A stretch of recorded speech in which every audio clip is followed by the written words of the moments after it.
Un chien qui rapporte, un film de 1931 de Jean Chou, avec Arletty, Madeleine Guity, dans un petit rôle Paulette Dubost et René Lefèvre. Le sujet, Arletty fait semblant de perdre dans les allées du bois de Boulogne son chien. Un chien bien dressé puisqu'il monte dans les autos où se trouve un monsieur seul. Et évidemment, lorsque le monsieur en question ramène le chien à sa maîtresse, Arletty tombe follement amoureuse de celui-ci. Or, René Lefèvre, le dernier client d'Arletty, lorsqu'il découvre le manège, se fâche, quitte Arletty, mais bientôt se ravise et lui pardonne. Notre avis, François Vineuil disait fort justement que lorsqu'un film connaît le succès, nombreux sont les auteurs qui revendiquent sa paternité, et à l'inverse, lorsque le film est banal ou ne connaît pas de succès, eh bien personne ne veut assumer la responsabilité de sa paternité. Eh bien, c'est un peu ce qui est arrivé à Jean Chou en cette année 1931. Tout commence avec la réalisation de Jean de la Lune, film qui est à l'instigation de son compatriote suisse Michel Simon. Mais Michel Simon n'est pas du tout satisfait du travail de Jean Chou, à tel point qu'en réalité il décide de prendre les choses en main et c'est lui qui met en scène le film. Les deux hommes se brouillent, Jean Chou ne veut pas que son nom apparaisse au générique de Jean de la Lune, et patatras, le film connaît un succès considérable. Jean Chou fait machine arrière et fait des pieds et des mains pour que son nom réapparaisse au générique. Deuxième épisode, eh bien, c'est avec un chien qui rapporte, où le nom de Jean Chou apparaît bien au générique cette fois-ci, mais le film ne connaît pas un gros succès, et Jean Chou va de nouveau faire machine arrière et renier ce film, alors ouvrez les guillemets, film odieusement remanié et mutilé. Fermez les guillemets. Mais revenons au film qui n'est pas aussi mauvais que le prétend Jean Chou. Non, ce qui est un petit peu bizarre, s'agissant d'un banal vaudeville, c'est qu'il est réalisé à la manière d'un film un peu d'art et d'essai. Il y a un petit peu d'avant-garde au service du théâtre de boulevard.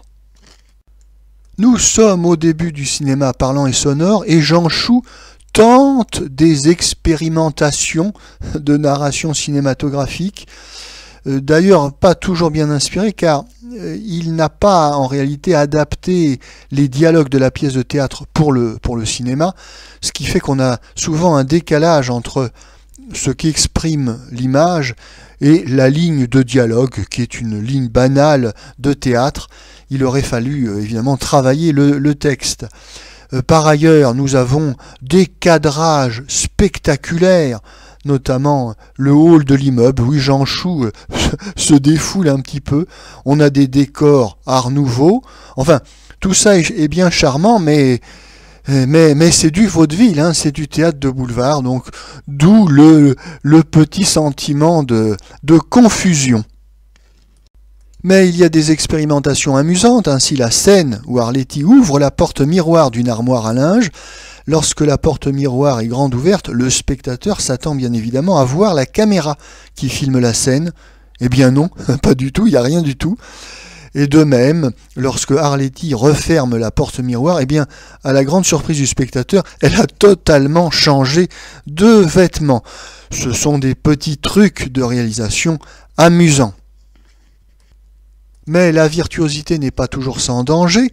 Si Jean Chou a eu l'intelligence d'alterner les séquences tournées en extérieur et en intérieur afin d'éviter la claustrophobie du théâtre filmé, le théâtre en conserve, comme dit Sacha Guitry, malheureusement Jean Chou a eu recours à également un montage trop rythmé, trop nerveux, ce qui se fait au détriment de la psychologie des personnages. Autre erreur du film, Jean Chou reprend sa vedette de Jean de la Lune, c'est-à-dire René Lefèvre. René Lefèvre qui est une valeur sûre en ce début des années 30, mais qui est bien léger face à Arletty, dont c'est le premier rôle en vedette. René Lefèvre est banal, falot. On a du mal à croire que la bouillante Arletty tombe amoureuse de ce petit bonhomme insignifiant. Arletty vole la vedette à René Lefèvre, et même si en 1932 on ne peut pas deviner qu'elle deviendra une grande star de cinéma, ce qui est sûr en tout cas, c'est, quand on la voit à l'écran, que ce n'est pas une actrice comme les autres. Elle est à la fois séduisante et amusante. Oui, séduisante d'ailleurs parce qu'on la voit nue derrière un paravent vitré, et il nous faudra attendre 1939 et le jour se lève pour la voir de nouveau nue. Quant à ces scènes de comédie, elles sont très réussies. Arletty a un humour à froid, pince sans rire, déjà très efficace. Indépendamment des qualités et des défauts de Un chien qui rapporte, Arletty a réussi ses débuts, et c'est bien là le plus important. C'est une actrice qu'on remarque, c'est une actrice qu'on n'oublie pas.